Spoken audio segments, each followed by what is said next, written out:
Okay, it is a little after 6 PM, and we do have a quorum tonight. I'm going to go ahead and proceed to call this evening's meeting of the Board of Zoning Appeals for the City of Florence to order. First item on the evening's agenda is approval of the minutes from the, what is this, April 25th, 2024 meeting. City staff has sent these minutes to members of the board with ample time to review. Are there any amendments or addendums to the minutes? If there are none, the chair will entertain a motion to either approve or disapprove. I'll make a motion that we approve the minutes from the meeting held on April 25th, 2024. Thank you. Do we have a second? Second. All those in favor signify by saying aye. Aye. All those opposed? The ayes have it. The minutes are approved. Second item on this evening's agenda is BZA, appeal number BZA-2024-04. This is a variance request for variance from the size requirements and number permitted along street frontage for freestanding signs. Location is 124 South Cashua Drive, tax map number 90024-04-012. Owner of record is HBS of Florence LLC. Applicant is Gary Langston, the owner. Zoning district is commercial general. And the board will now hear from city staff. Thank you, Chairman. Again, we did hear this case last week, or last month rather, and it was deferred until this month, partially because some new information was brought on the size of the signs, and permitted for each sign is 160 square feet with a maximum sign height of 40 feet. Originally, the requested footage is still in excess of the 160 square feet. The requested total square footage is 360 square feet. So that's a variance of 200 feet or 200 square feet rather, in excess of what is allowed within that district.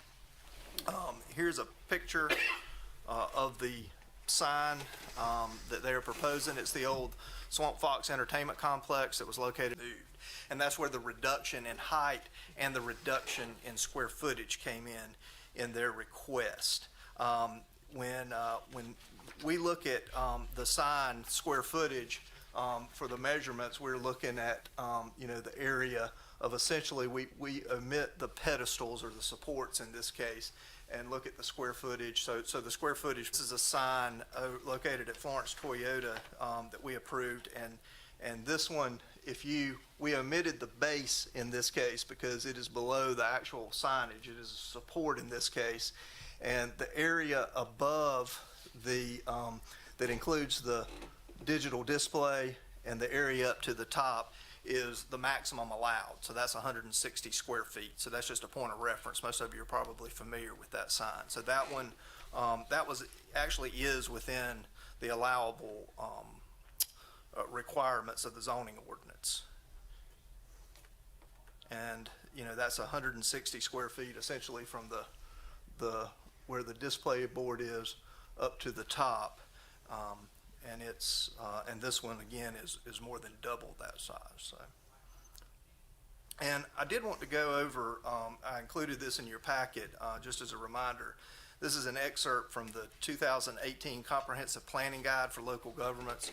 This is essentially an interpretation by the Municipal Association of the South Carolina Planning Enabling Act, which is what establishes zoning, and it gives municipalities the right to enact zoning laws. So it's in this particular section is taken out of the chapter on the Board of Zoning Appeals, and I'm just going to quickly go over variances. The board, meaning the Board of Zoning Appeals, has the power to hear and decide appeals for variances when strict application of the zoning ordinance would result in unnecessary hardship. And a variance allows the board to modify an otherwise legitimate zoning restriction when, due to unusual circumstances, the restriction may be more burdensome than what was intended. The variance must not impair the public purpose. To obtain a variance on the ground of unnecessary hardship, there must at least be a proof that a particular property suffers a singular disadvantage through the operation of a zoning regulation. An owner is not entitled to relief from a self-created or self-inflicted hardship. A claim of unnecessary hardship cannot be based on conditions created by the owner, nor can one who purchases property after the enactment of a zoning regulation complain that the non-conforming use would work a hardship upon him. And when deciding whether or not to grant or deny variance, the board has some discretion. However, the board is not free to make whatever determination appeals to its sense of justice. The board must apply the standards prescribed by the zoning ordinance and the Comprehensive Planning Act. And the standards for granting a variance, the board may grant a variance in an individual case of unnecessary hardship if the board makes and explains in writing the following findings. There are extraordinary conditions, meaning there are extraordinary and exceptional conditions pertaining to the particular piece of property. Extraordinary conditions could exist due to the size, shape, topography, drainage, street widening, beachfront setback lines, which don't apply in this case, but it's in there, or other conditions that make it difficult or impossible to make an economically feasible use of the property. To other property, these conditions do not generally apply to other property in the vicinity. And utilization, because of these conditions, the application of the ordinance to the particular piece of property would effectively prohibit or unreasonably restrict the utilization of the property. And detriment, the authorization of a variance will not be of substantial detriment to adjacent property or to the public good, and the character of the district will not be harmed by the granting of the variance. So all of these conditions have to be met.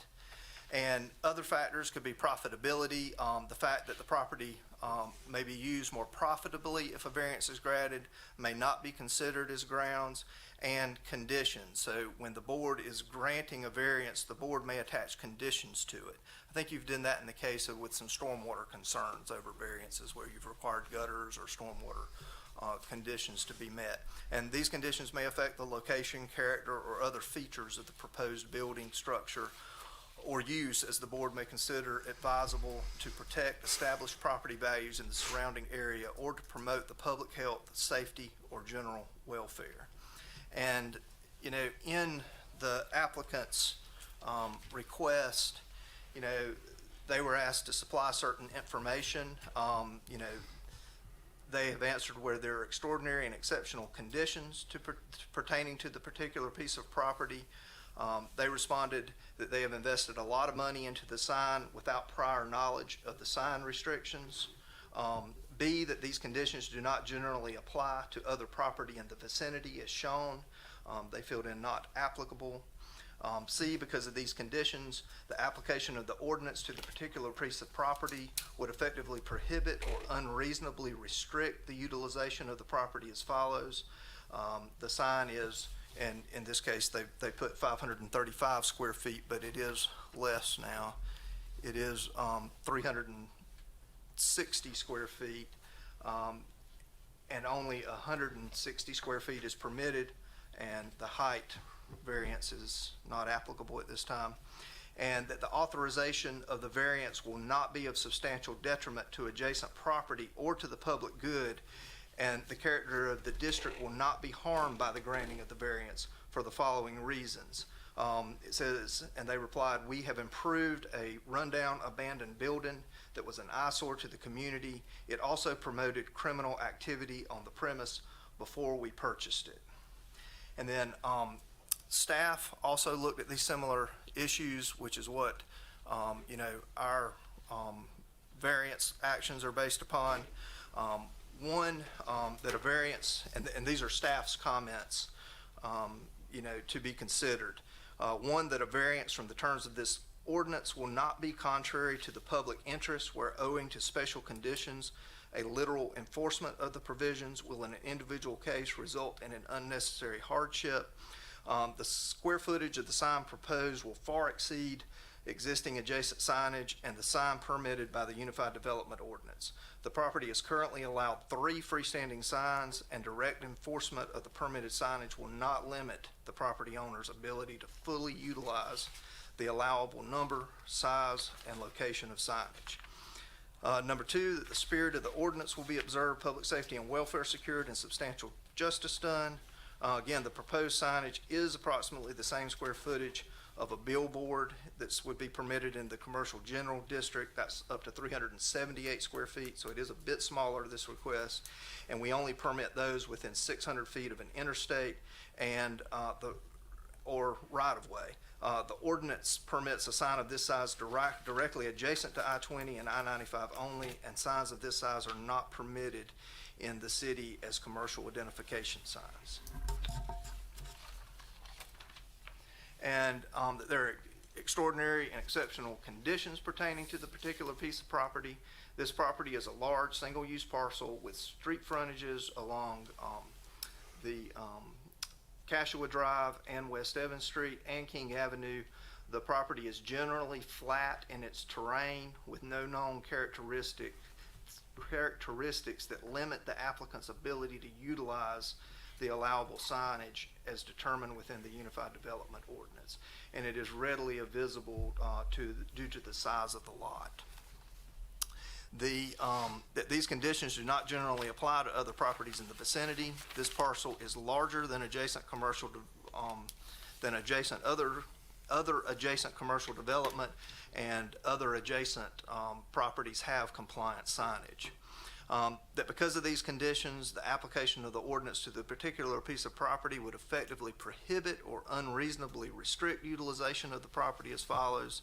Applying the current requirements of the Unified Development Ordinance to the applicant's property would not limit or restrict the applicant's ability to fully utilize the signs allowed by the code. Essentially, they would still have the ability to have 3 signs up to 160 square feet apiece.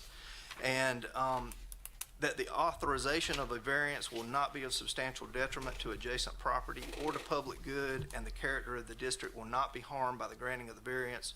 The square footage of the requested sign would be in significant contrast to the existing built environment and would set a precedent for future signs permitted in the city of Florence with questionable hardship factors. Depending on the final location, adjacent residential property to the east and south might be negatively affected by the size and the digital portion that is approximately 224 square feet located on both sides of the proposed signs.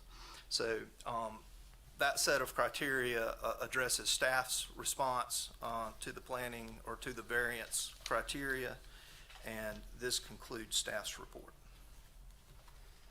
Thank you, Mr. Dudley. Are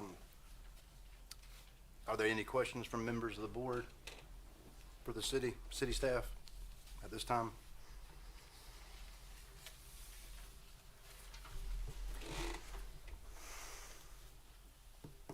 Okay. Yes, sir. I do have a question. Sure thing. The last one you said on they might be negatively affecting the properties. Let's see. City of Florence. Has there been any calls to the city as far as people saying, local businesses, King, Cadillac, or anything, making a direct comment or statement? We have not been contacted by any adjacent businesses or property owners regarding this variance. Expressing concern whatsoever about it? This has been on the board now for, I'm sure, the signs. That's right. And we do send letters out to adjacent property owners, yes. And this is the second meeting we've had with nobody objecting, coming up and making any comments. So as far as the city side, there has been no calls or any statements as far as the business owners making any objections towards this. Right. We do send out notifications. We don't send them the details of what's going on, but we do send them letters notifying them that indeed there's been a variance request adjacent to their property. And if they do call in, y'all Absolutely. We give them we typically supply them with a copy of the staff report and answer any questions they might have. Okay, fantastic. Thank you. Is there any other questions?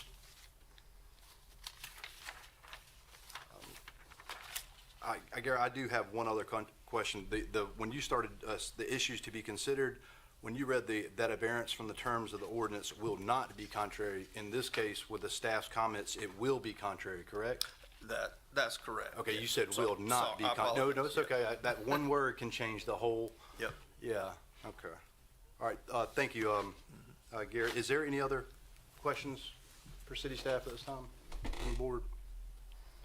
Okay, thank you so very much. There being no other question, this board will now hear from the applicant. And the applicant on file will be HBS Motorsport, which is represented by, or owned by Gary Langston, and we have a representative for him. Yes, sir. Good evening. I'm Mike Hope. Let me swear you in. Oh, I'm sorry. Sorry, you, okay. What is state your name, please? for the Michael court? Hopewell. Mr. Hopewell, do you promise that the testimony you're about to give us is the whole truth and nothing but the truth? I do.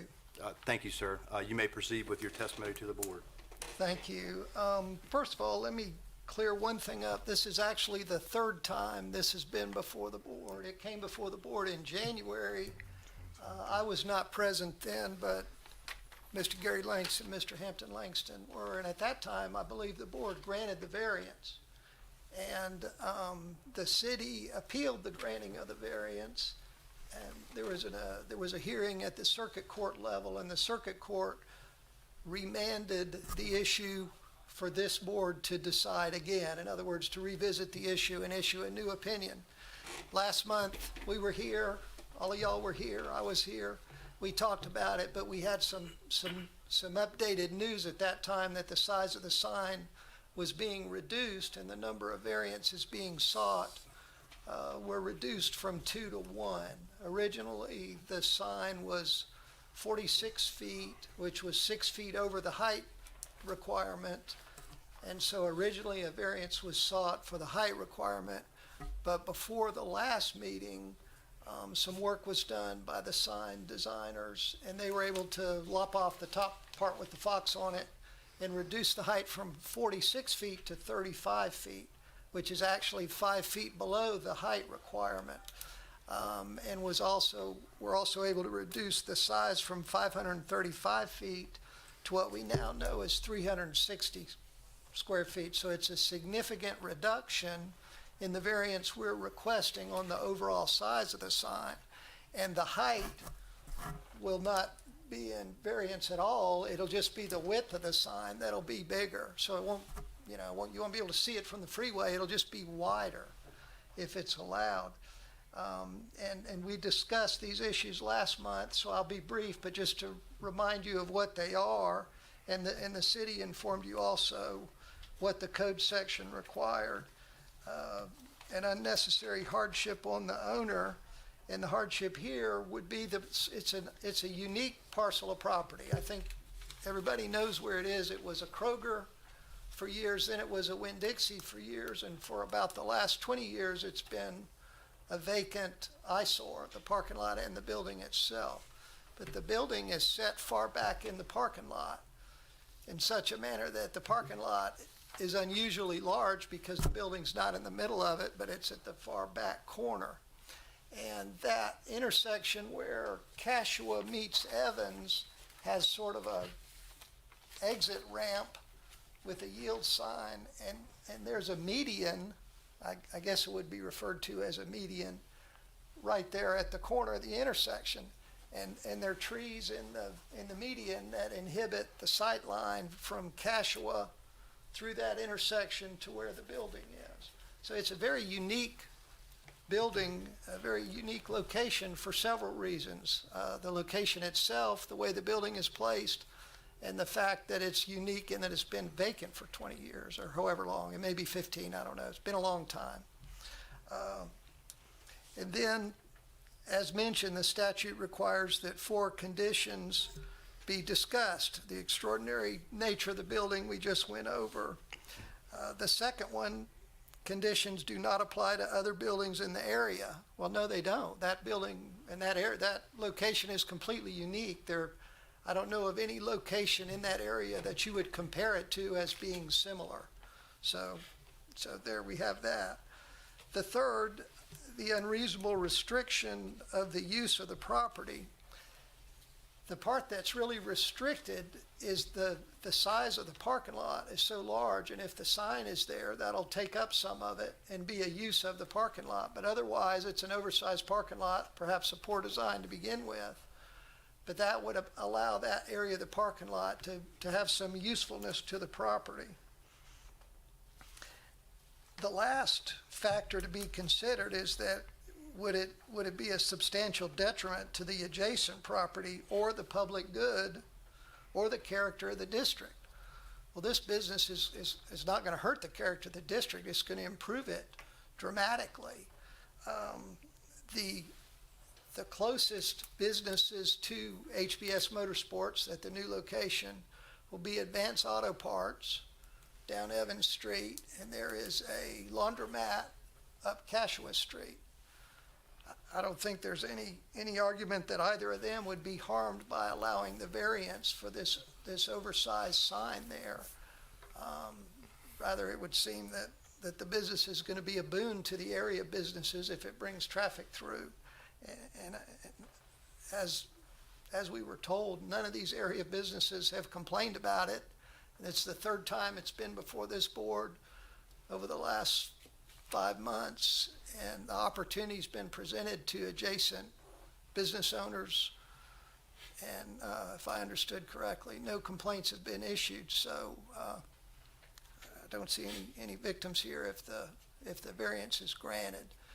It started, with a much larger variance request that was actually approved, though remanded, and the request through the source of these meetings and the court's opinion has been reduced to a much more, I think, manageable level. And we appreciate your consideration. Of course, I'll be glad to answer any questions. Thank you, sir, for your testimony. Is there any questions from members of the board for the applicant?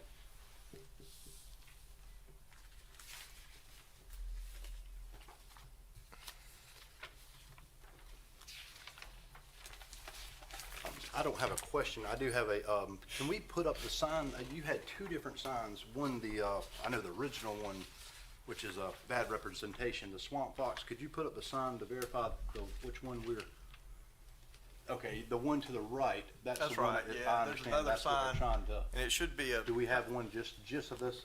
yeah, the one in your packet that you're looking at, that's what we are approving. Okay, do we have a picture of it we can put up on screen? That way we can kind of get a good picture of just the sign. I don't think we have It doesn't that do it too much justice sitting inside that. Yeah, but it one is, that it they're is not the gonna- one that is in your packet. Yeah, It's on yes, sir. page 9. Yeah, page 9. Okay, and that is the one, That as is far as exactly what, design. that is what we are approving today.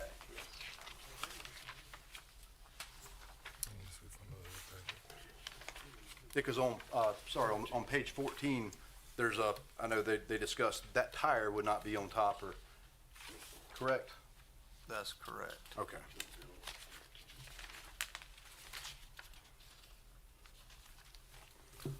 Okay, there being no other questions for the applicant, we appreciate your time. Thank you so very much. Thank you. I'm sorry, sir, can you come back up? We have a question from Ms. Moses. Thank you, sir. Okay, you made corrections to the height requirements. What about the width? Is there anything you can do about the width? I don't I think mean, so. it's I so, think it's, it is wide, and you want it close to that intersect, you're saying you want it close to that yield sign where it goes around on Evans Street, comes off Cashel and goes on Evans. that part of that area of the parking lot, I'm not sure exactly, and of course, the city personnel would have some say-so in where exactly it went, but on that part of the parking lot, sort of that large part that goes toward the Cashua-Evans intersection. I was just wondering if that, because of the width of it, would it do anything, sight-wise when you going around that, It would be placed in such a manner that it wouldn't impact, vision for traffic. And I think that, as was mentioned earlier, the city would have a right to put additional restrictions on it, and approval would be granted for the location of the sign so that it wouldn't impede, the vision of any traffic coming from any direction. you can have 3 signs at that, building. So do you plan to put another 2 signs on the other sides on, There'd be- Cashua and, what's that, King Avenue over there? Do you plan to put signs on there when you have this large sign? There signage are in front? 2 smaller signs, I think 120 square feet. One would be on King and one would be on Evans, and this one would be on the Cashua. So this would be the 3rd sign.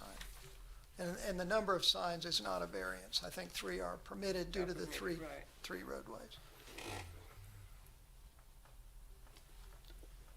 So one sign is gonna be removed from there. It'll be moved to King.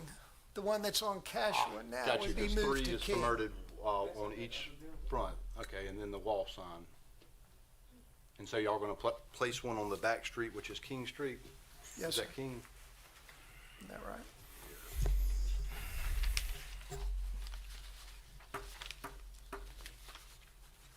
Yeah, King Avenue, I'm sorry. King Avenue. That's the intention? Yes, sir.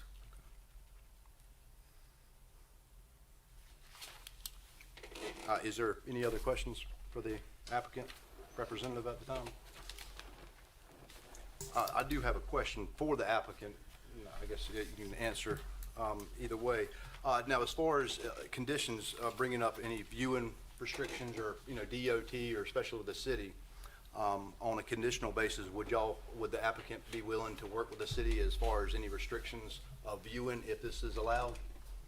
Like, so it wouldn't be a hazard on the streets to make, I think last time we talked about no movies play, just, Yes, sir, distractions. absolutely, absolutely, and the city, if the variance is granted, has a right to, spell out those restrictions, but certainly we would not want to create any safety issues. And the applicant would be willing to work with the city as well as the cities. Yes, sir, Thank you, sir. thank you.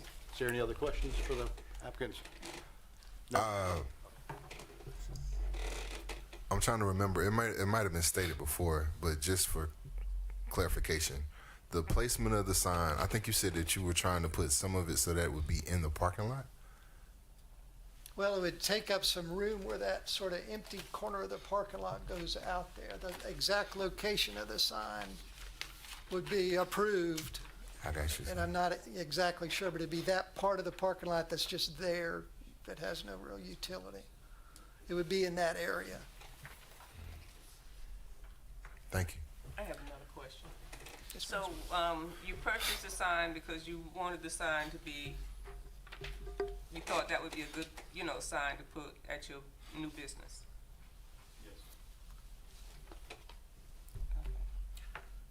I have one question.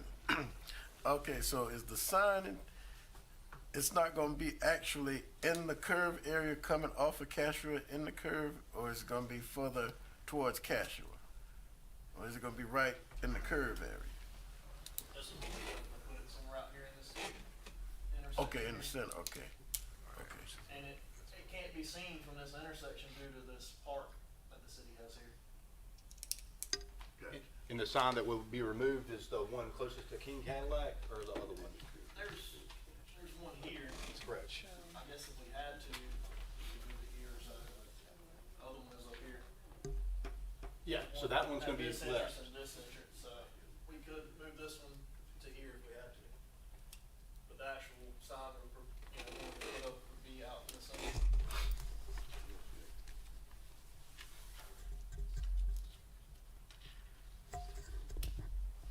Thank you. Is there any other questions? The sign that's there now on Evans, you're going to remove this sign.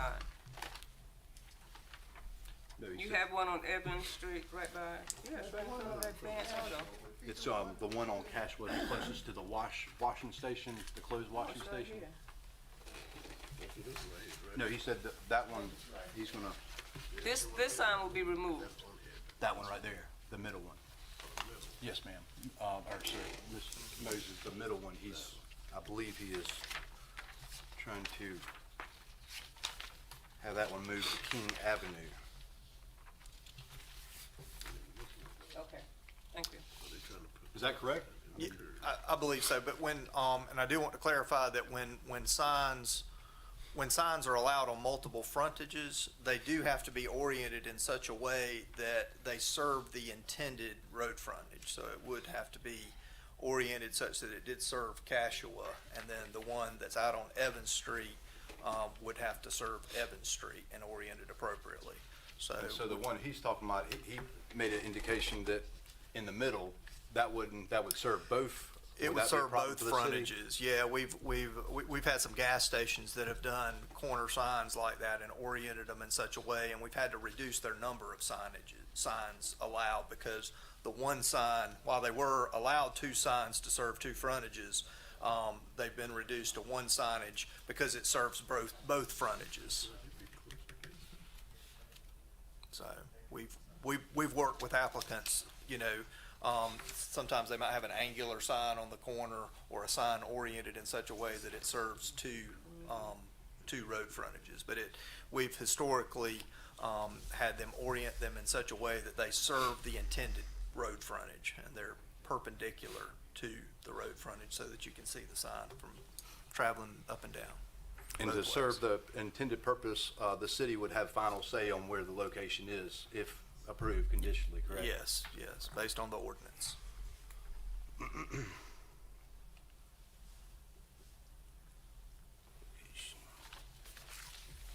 Is there any other questions for the applicant? And then we'll raise for members of the board. All right, there being no other questions, we really appreciate it. Thank you. Thank you. Thank you, sir.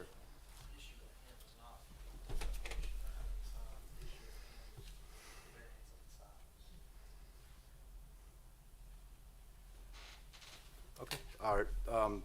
There's no other questions for the applicant. Is there anybody else here who wishes to speak, either for or against the variance request? Is any other questions for the city or the applicant? Okay, there being none, the chair will now entertain a motion to either approve or deny the variance request.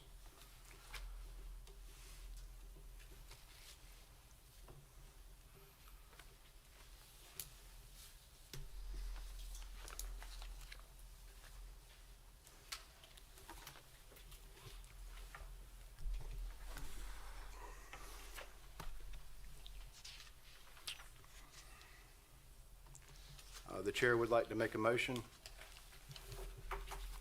I move that we grant the request for a variance based upon the following finding facts: that a variance from the terms of the Unified Development Ordinance will not be contrary to the public interest when, because of special conditions, a literal enforcement of the provisions will, in this individual case, result in an unnecessary hardship, and that this property has been vacant for decades and remains a blight upon the city. Number two, that the spirit of the Unified Development Ordinance will be observed, public safety and welfare secured, and substantial justice done, because the city is committed via this board to allow, on which Mr. Langston is requesting conditionally, that that the location of the sign is approved with the city, as well as the view and criterias, even if that means changing the regulations within due bounds to allow a vibrant business and foster new growth to our city to amplify our support. That they are extraordinary and exceptional conditions pertaining to the particular piece of property, namely approximately 7 acres of property in a highly exposed and central location in the city of Florence, which has been vacant and a blight for over a decade, with a structure that may be usable and further enhance the image and revenue of the city with an increase in property. This request speaks very loudly to us, that these conditions do not generally apply to other property in the vicinity, and that this particular parcel size, location, is sandwiched between 2 major streets and heavily traveled areas, backed up to a mature neighborhood, and vacancy duration alone far exceeds any in the general vicinity. Furthermore, the cost of upkeep and renovation wouldn't generally apply to any other property in the vicinity. That because of these conditions, number 5, because of these conditions, the application of the Unified Development Ordinance to the particular piece of property would effectively prohibit or unnecessarily restrict the utilization of the property by effectively restricting the ability of the local business owner to continue to further enhance this location and allow a greater exposure and awareness that will ultimately fund and employ Florence. It appears our regulations regarding the size of the sign further restricts the property owners of an already daunting task of using the property in a manner to attract customers and present itself to the community as an attractive business profitable to the owners, community, and the city. Additionally, the owner could request a PUD zoning, which allows much flexibility, which we're attempting via these points to consider.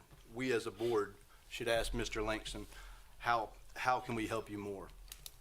Number 6, that the authorization of a variance will not be of substantial detriment to adjacent properties or to the public good, and the character of the district will not be harmed by the granting of the variance because currently the property is non-functioning, vacant, neglected property, crime, a lot of blight, and that continues to discourage locals with its appearance and vacancy, along with the unavoidable fact that forces greater than time, such as destructive squatters and vandals, have and will continue to further degrade and create even more of a blight to this once prosperous location. Do we have a second? I'll second it. All those in favor signify by saying aye. Aye. All those opposed? Nay. Nay. Nay. The nays have it. This variance is hereby denied. Thank you for your time, Mr. Langston. Can we take a question now, or do we have to wait to the end? I mean, you can take a question. It's up to you. Sure, just swear him in. Okay, sure, come on up. All right, Mr. Langston, please state your name Gary for the Langston. record. And, Mr. Langston, do you promise that the testimony you're about to give us is the whole truth and nothing but the truth? Yeah, I do. Okay, you may continue. The previous hearing we had, it was a 5-2 vote in our favor, and we was getting up to walk out happy and glad that everybody voted 5-2 on the last one. It was a done deal. Mr. Charles requested us to provide another rendering of the sign. So it's been approved 2 times, 5-2 and a 6-1 vote. So today, we got 5 people on the board. So where's the other 2? There was 7 on the board last time. So that's my question. Only 5 today. The other previous 2 times there were 7 on the board. We're allowed to begin any proceeding as long as we have a quorum. And as far as the board knows, to our knowledge, that 2 of them have called in and let us know that they're going to be absent. Yeah, but in the last hearing, it was voted 5-2, and it was pretty much a done deal.